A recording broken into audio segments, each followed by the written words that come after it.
¿Sabías que más dinero no siempre significa más felicidad? La ciencia y la filosofía llevan siglos desentrañando esta paradoja. Exploremos por qué. Según un estudio de Princeton, la felicidad diaria no crece infinitamente con los ingresos.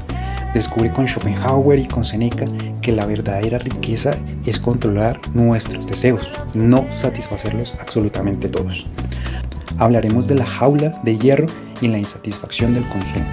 En este episodio develaremos la clave para usar el dinero como herramienta de libertad existencial, no como una cadena. Prepárate para repensar tu relación con la riqueza. Empecemos.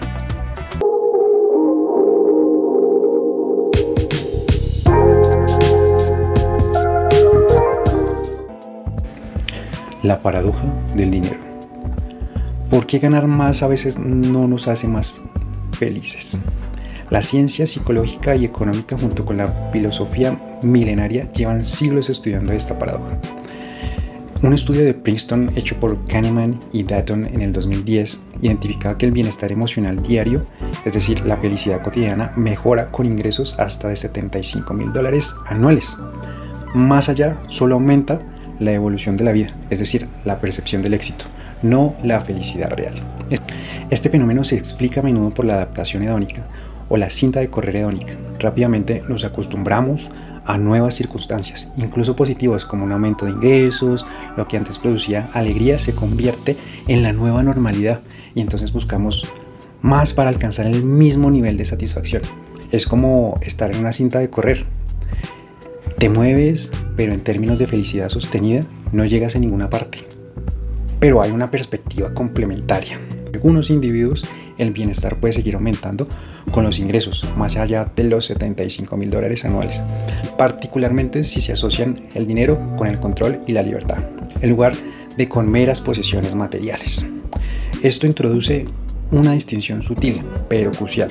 No es solo cantidad, sino cómo percibimos y usamos el dinero en lo que verdaderamente importa. Perspectiva filosófica. Schopenhauer planteaba en su libro El arte de ser feliz: la riqueza es como el agua salada, cuanto más se bebe, más sed da. Esto nos da a entender que el deseo monetario es insaciable por naturaleza. Priorizar su acumulación sobre la vida genera esclavitud psicológica y también material. Schopenhauer, profundamente influenciado por la filosofía oriental, veía esto como una manifestación de la voluntad. Un esfuerzo ciego e irracional que nos mantiene en un ciclo de deseo y de sufrimiento. Perseguimos la riqueza pensando que ésta nos va a satisfacer, pero solo amplifica nuestro anhelo subyacente. Por otro lado, Seneca decía en las cartas de Lucio: no es pobre quien tiene poco, sino quien desea mucho. La pobreza es una condición mental antes que material. La obsesión por acumular nos empobrece espiritualmente.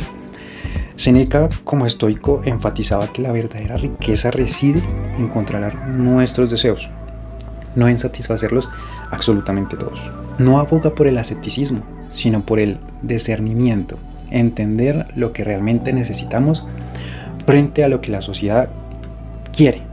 Por último, podemos también considerar a Epicuro, quien a menudo, muy seguramente malinterpretado, argumentaba que el bien supremo es el placer, pero no la indulgencia lujosa. Para Epicuro el verdadero placer provenía de la tranquilidad, es decir, de algo que se denominaba la ataraxia, que es la ausencia del dolor, logradas a través de una vida sencilla, a través de las amistades y la contemplación filosófica. Argumentaría que la riqueza excesiva a menudo trae consigo más preocupaciones que alegrías, precisamente, distrayéndonos de estos placeres fundamentales. Y aquí vamos con una apreciación sociológica.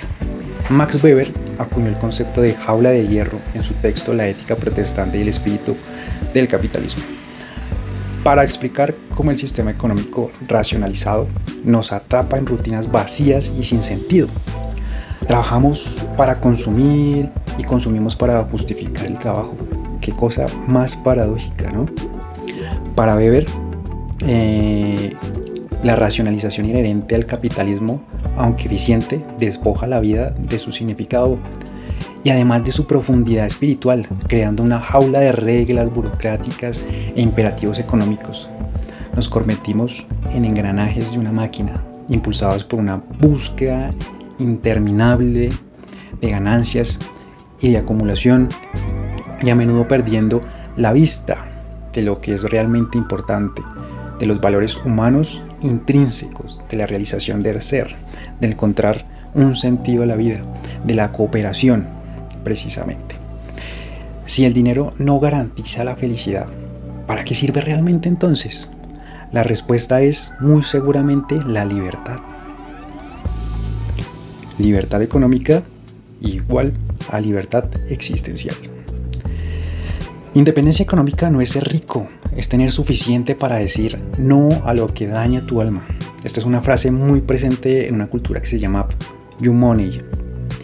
Esto no se trata de acumular riqueza, sino de alcanzar un estado de libertad negativa, es decir, la libertad de la coerción y las presiones externas, permitiéndonos alienar nuestras acciones, nuestros valores más profundos, incluso si esos valores son poco convencionales. Pero volvamos a Séneca y las virtudes. En las cartas de Lucio decía Séneca, la riqueza es el siervo del sabio y el amo del necio. Pues podríamos entender al dinero como una herramienta para cultivar virtudes desde esta óptica. ¿Pero cómo?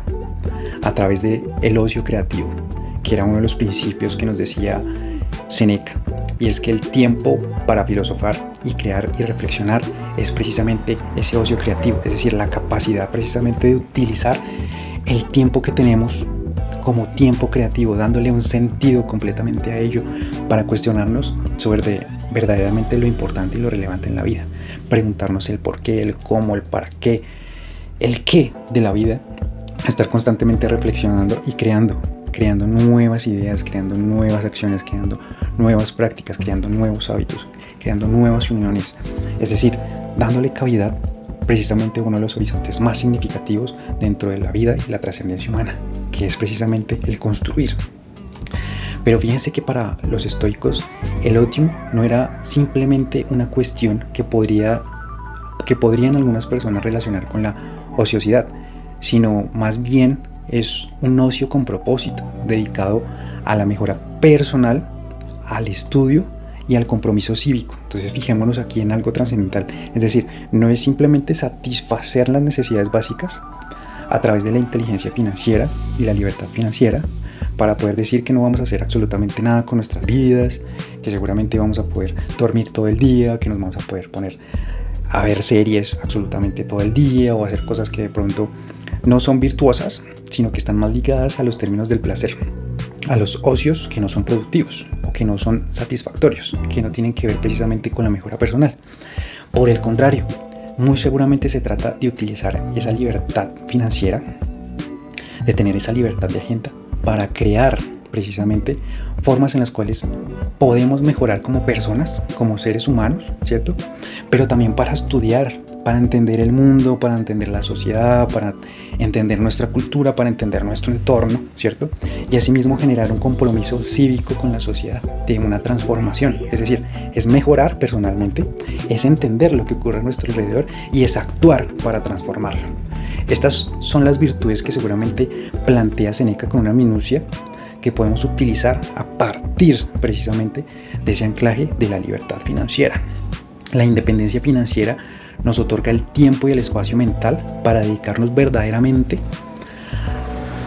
a este tipo de ocio, que es enriquecedor en lugar de estar perpetuamente consumidos por las exigencias de ganar dinero.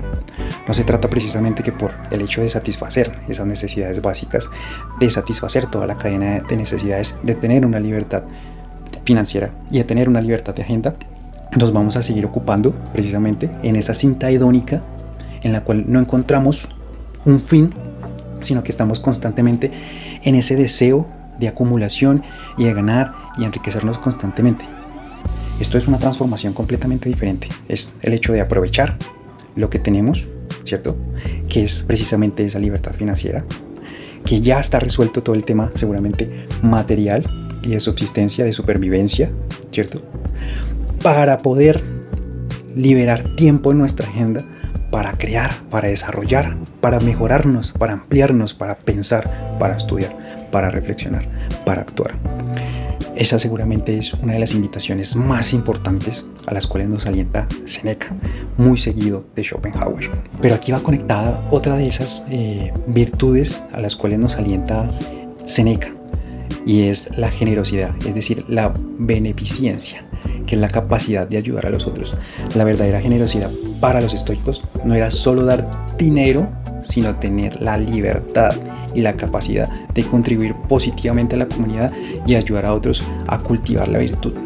Esto es supremamente importante, porque no quiere decir precisamente que solamente vamos a utilizar ese tiempo para la mejora y el desarrollo personal, para el estudio, el análisis, la acción, sino que lo vamos a utilizar en términos poco más cuajados, es decir, después de desarrollar nuestro ser, después de crecer y mejorar, vamos a apoyar a la otra edad a que también desarrolle sus virtudes, a que también crezca, a que también logre precisamente penetrar en la sociedad a partir de un ejercicio analítico que le permita entender su lugar en el mundo. Esto es absolutamente fascinante, porque no es una labor envidiosa, no es una labor aislada de la sociedad, es una labor comprometida con la ciudad. Con la sociedad es una actividad completamente comprometida con el desarrollo de la comunidad. También, cuando crecemos nosotros, crecemos en comunidad. Cuando la comunidad crece, nosotros también crecemos. Y por último, Séneca también plantea algo supremamente interesante, y es la autarquía, que es, en términos prácticos, la autosuficiencia para resistir a las adversidades. Y esto me hace recordar uno de los principios más elementales de varias instituciones en América Latina, y es que si no somos autónomos e independientes, no podremos seguir resistiendo. Necesitamos un ejercicio de autonomía, de libertad, de autosuficiencia, para poder resistir, para poder crear, para poder asimilar, para poder actuar y transformar. Esto es un ejercicio precisamente de identificar cuáles son esas adversidades sociales y lograr someterlas, lograr controlarlas a partir de este principio que es elemental, creería yo, que es la autarquía. Esto no es simplemente autosuficiencia en términos de necesidades materiales, sino que también es autosuficiencia emocional, psicológica, intelectual, cultural y también política. La estabilidad financiera en ese sentido proporciona un colchón contra las sacudidas externas, permitiéndonos mantener nuestra compostura interior, lo que se denomina como apatía, y nuestra virtud incluso cuando las circunstancias son desafiantes. Ahora bien, ya hablamos de Séneca y desde la perspectiva del estoicismo. Ahora retomemos un poco de Schopenhauer y la libertad intelectual. Y partamos de una afirmación que realizó Schopenhauer en uno de sus textos más insignias, y es El arte de tener razón. Allí Schopenhauer decía que el sabio antepone su libertad a todo. Y es que la independencia económica permite escapar de la voluntad de vivir, es decir, de simplemente tener impulsos ciegos que nos esclavizan, de seguir las corrientes de la sociedad, de tener que actuar de acuerdo a ese hábitus del que hablaba Bourdieu, ese hábitus sociológico que incorporamos como hábitos sin necesariamente tener que pensar si son correctos o no. Es decir, incorporamos esa serie de rutinas sociales, esa serie de percepciones, de pensamientos y de formas de actuar, muchas veces de manera inapropiada, sin ni siquiera juzgar si son correctas o no, y actuamos conforme a ellas. Y muchas de esas prácticas sociales generan precisamente mecanismos de esclavitud, hacen perder nuestro sentido de vida, hacen perder el sentido de la colectividad, hacen perder precisamente el sentido del desarrollo humano. Y allí Schopenhauer creía que la voluntad, una fuerza incesante e irracional, impulsa toda la existencia y se manifiesta en nosotros como deseos interminables. La independencia financiera, al reducir la necesidad urgente de trabajar para la mera supervivencia, ofrece una posible, aunque temporal, vía de escape implacable contra el control de la voluntad. Es decir, no es simplemente tener una libertad financiera para lograr satisfacer unas necesidades sistémicas amparadas en el consumo o unas necesidades materiales, amparadas nuevamente en el imaginario del hábitus general, que muchas veces es inapropiado, que muchas veces es erróneo y que muchas veces nos impulsa precisamente a cometer actos de consumo desenfrenado sin ni siquiera preguntarnos el por qué. No es simplemente tener dinero para comprar, es seguramente tener dinero para lograr la libertad, para lograr el desarrollo emocional, para lograr el desarrollo de la conciencia, para lograr el desarrollo del ser, el desarrollo de la comunidad y el desarrollo de nuestro entorno. Schopenhauer creía que dedicarnos al arte y la filosofía son las únicas vías de trascendencia del sufrimiento humano. ¿Pero tú qué crees? ¿Estás de acuerdo con estas perspectivas de Schopenhauer? Fíjate que para Schopenhauer la contemplación estética y la investigación filosófica eran las únicas formas de trascender momentáneamente el sufrimiento inherente a la existencia. La libertad financiera en ese sentido puede proporcionar las condiciones necesarias para darnos tiempo, paz y recursos para podernos dedicar a la búsqueda de estas virtudes superiores. Evidencia contemporánea. Según un estudio de FIRE Movement, Journal of Financial Planning del 2022, personas con independencia financiera muestran 37% menos de estrés crónico, 52% más de tiempo para relaciones significativas y 3 veces más de probabilidades de emprender proyectos con propósito.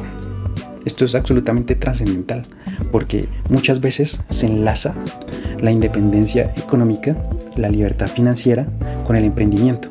Y terminamos por emprender en cosas que no tienen ningún propósito, que no tienen ningún sentido, que no nos llenan, ¿cierto? Que no nos permiten crecer, solamente persiguiendo el ánimo de la acumulación, de la ganancia de capital. Pero lo verdaderamente trascendente es cuando a partir del emprendimiento, del desarrollo de proyectos, logramos canalizar un propósito, un sentido de vida, plasmado en un ejercicio económico que nos permita lograr esa libertad financiera. Y fíjense que estos hallazgos se alinean perfectamente con filosóficos de autonomía y propósito. La reducción del estrés destaca la carga psicológica que se elimina cuando las necesidades básicas están aseguradas. El aumento del tiempo para las relaciones y los proyectos con propósito hablan directamente de la necesidad humana de conexión con significado, que a menudo se suprime por las exigencias precisamente de algo que también se puede conceptualizar como la carrera de la rata. En conclusión, como dijo Epicuro, quien no se contenta con poco, no se contentará con nada.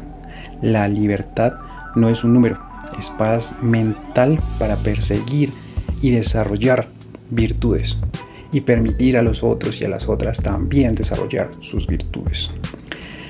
Es la capacidad de elegir nuestra propia cadena, o mejor aún, de liberarnos de todas ellas. Cuando el dinero controla. Crítica sistémica. Para Karl Marx, el trabajador se hace más pobre cuanto más riqueza produce. El concepto de alienación de Marx es crucial aquí. Él argumentó que en los sistemas capitalistas los trabajadores se alienan desde diferentes perspectivas. La primera, su producto, no poseen lo que crean. Segundo, el proceso de producción. El trabajo se convierte en un medio para un fin, no en una actividad intrínsecamente satisfactoria. La tercera, su ser genérico, porque la capacidad humana única para el trabajo creativo y consciente se suprime. Y por último, se alienan de otros humanos. La competencia reemplaza la cooperación. Esta alienación conduce a una profunda sensación de falta de sentido, donde la fuerza vital del trabajador se gasta simplemente para sobrevivir, enriqueciendo a otros y no enriqueciéndose a sí mismo. Esto es absolutamente fundamental entenderlo. Pero ahora hablemos desde la perspectiva sociológica del consumo. Y aquí vamos a traer a colación a uno de esos sociólogos bastante interesantes que nos ha aportado una luz bastante amplia para el entendimiento de la sociedad moderna. Zygmunt Bauman, en su libro Vida de Consumo, decía que en la modernidad líquida las identidades se construyen mediante posesiones que pronto se desechan. Un ejemplo de ello es la obsolescencia programada, es decir, el constante recambio de dispositivos materiales cuya programación les va a dar un tiempo de uso muy limitado. Un ejemplo de ello son los teléfonos, ¿no? Cuando sale el teléfono 15, ¿cierto? Y ese teléfono 15 tiene una periodicidad, es decir, una obsolescencia programada, donde todos sus componentes, dispositivos y aplicaciones tienen una pérdida programática, una pérdida de sentido de utilidad a partir de la salida del teléfono 16. Ahí podemos poner un caso práctico sobre ello. Y esto termina siendo muchas veces reforzado en las redes sociales, porque las redes sociales son como motores de insatisfacción crónica, porque estamos en una constante comparación, en una constante exhibición de ese yo egoico allí en esas pantallas, donde constantemente se comparten cosas y cosas y cosas y cosas que muy seguramente tienen que ver con entornos materiales, con compras, con recursos que se han utilizado, que se han ganado para gastar, ¿cierto? Y esa comparativa del yo con ese otro yo que está ahí en las redes sociales genera una serie de insatisfacciones. Esa serie de insatisfacciones propician ese consumo, propician el desarrollo de prácticas precisamente que abogan por construir esa noción de tener cada vez más y más y más posesiones. La vida se convierte en un constante consumo, tanto así que incluso nosotros mismos, nosotras mismas, somos objetos de consumo. Nos vendemos como productos a empresas, a instituciones, a otras personas, ¿cierto? Y también terminamos por tener una obsolescencia programada, ¿no? Esto no es nada nuevo, muy seguramente ya lo hemos visto a lo largo de la historia, cuando cierta persona o cierto grupo poblacional llega a cierta edad, ¿cierto?, ya toca el borde de lo que es la obsolescencia programada, o cuando sus conocimientos y sus habilidades no son las que se necesitan para el momento dado. Estamos hablando también de una obsolescencia programada. En términos prácticos, somos objetos de consumo.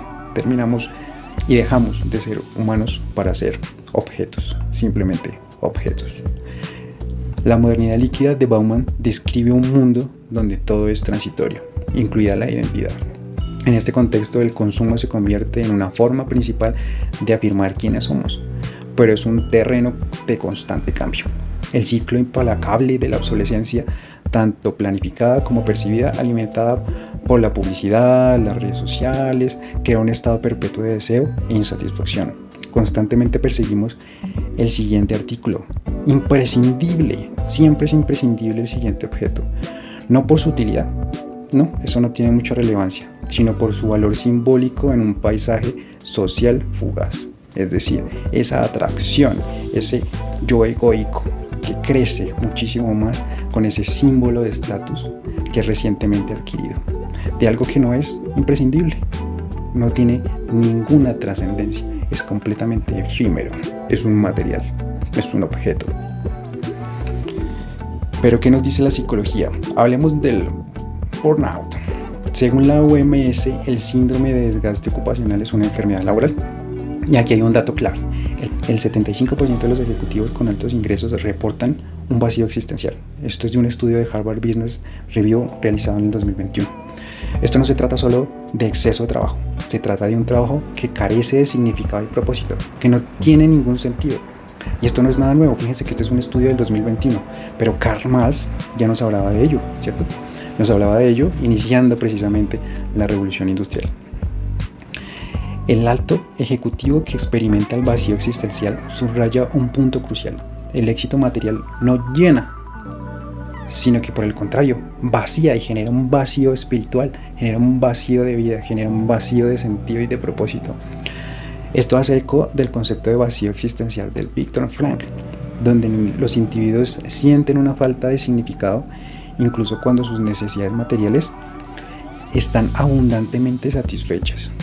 Esto a menudo se manifiesta como burnout, un estado de agotamiento físico, de agotamiento emocional, de agotamiento mental, causado por el estrés prolongado y excesivo. Y ahora el contraste filosófico.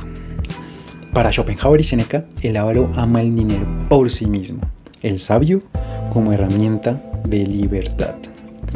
Esta es una de las síntesis que se encuentran en Eudemología y en la brevedad de la vida. Este contraste ilumina la diferencia fundamental en su enfoque del dinero. Schopenhauer, al ver la avaricia como otra manifestación de la voluntad ciega, la considera una forma particularmente potente de autoesclavitud, mientras que Seneca, el estoico, enfatiza el valor instrumental de la riqueza. No es inherentemente buena o mala, pero su cualidad moral se determina por cómo se usa. Si sirve a nuestro propósito superior, se convierte en un fin en sí misma. Y fíjense, esto es absolutamente interesante, porque aquí podemos plantear un equilibrio, es decir, la búsqueda excesiva de capital y la acumulación del mismo y la ganancia simplemente por el hecho de tener ese recurso de manera insatisfactoria genera una condición de autoesclavitud. Cuando nos ponemos o nos disponemos a ese ejercicio de constante acumulación, de constante búsqueda de capital, precisamente para tratar de llenar algo que nunca se va a llenar, que es lo que hablábamos al inicio. Es como si estuviéramos en esa cinta hedónica, corriendo en una cinta, intentando llegar a un punto al cual nunca vamos a llegar, porque seguimos ahí, en nuestro ritmo, tratando de saciar esa necesidad. Por el contrario, si utilizamos ese recurso económico, esa libertad financiera, como un motor que nos permita generar precisamente una libertad, como libertad de agenda, como libertad de autodeterminación, como libertad instrumental, podremos crear, podremos construir y podremos desarrollar nuestras virtudes. Podremos generar una serie de beneficios sociales, una serie de mecanismos que permitan no solamente nuestro desarrollo personal, sino el desarrollo de la colectividad, el desarrollo de la sociedad. Construyendo equilibrio. Te propongo un modelo práctico para empezar a trabajar en lo que hemos hablado anteriormente. Podríamos aquí utilizar una regla alimentar, la regla del 50-30-20, adaptada a este mecanismo a partir de unas nociones seguramente básicas, pero que nos permitirán generar todo un ejercicio de desarrollo de virtudes y de desarrollo de esa libertad financiera. Te propongo destinar el 50% de tu ingreso en tus necesidades básicas, en tus necesidades físicas, es decir, alimentación, vivienda, transporte y algunas cuestiones de ocio. Te propongo utilizar otro 30% para virtudes, es decir, para el aprendizaje, para el estudio, para el conocimiento, para el desarrollo de herramientas de análisis que te permitan comprender el mundo en el que nos encontramos, el mundo en el que hemos vivido y el mundo hacia el cual vamos. Aquí también podremos utilizarlo para el arte o para cuestiones que estén completamente relacionadas con ella, que nos lleven precisamente a generar un ejercicio reflexivo de cuestionamiento, ¿cierto? Podrías utilizar seguramente esto para la adquisición de herramientas de escritura, si a ti te gusta escribir, si a ti te gusta desarrollar proyectos, si a ti te gusta construir cierto tipo de elementos, podríamos destinar ese 30% para el desarrollo de esas virtudes.